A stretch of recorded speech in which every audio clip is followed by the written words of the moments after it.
நீர் தூங்கும் சமயத்தில் ஈஸ்வரன் உண்டல்லவா? அந்த சமயத்தில் நீர் அறியாமல் இருப்பதற்கு காரணம் என்ன? அதை சொல்ல முடியுமா? சிஷ்யன்: சொல்ல முடியாது குரு.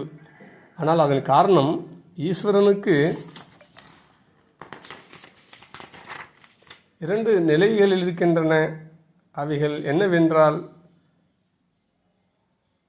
சகலத்துவம், அதாவது கலங்க முடியதும், நிஸ்கலத்துவம், அதாவது கலங்கம் இல்லாததும் எனப்படும். எப்பொழுது ஈஸ்வரனுக்கு சகலத்துவம் சம்பவிக்கிறதோ அந்த சமயத்தில் ஈஸ்வரன் சகுனாகி, அதாவது குணமுடையவனாகி, அப்போது விகாரதிகளுடனாகி, படைப்பு காப்பு அழிப்பு இவைகள் உண்டாகி, ராக வேஸ்துகளாகி, அதாவது விருப்பு வெறுப்பு இவைகள் அமைகிறது. எப்பொழுது ஈஸ்வரனுக்கு நிஸ்கலத்துவம், அதாவது கலங்கமில்லாமல் ஆகிறதோ அப்பொழுது ஈஸ்வரன் குணமாய், அதாவது குணம் இல்லாதவனாய், விகாரியாய், அதாவது விகாரம்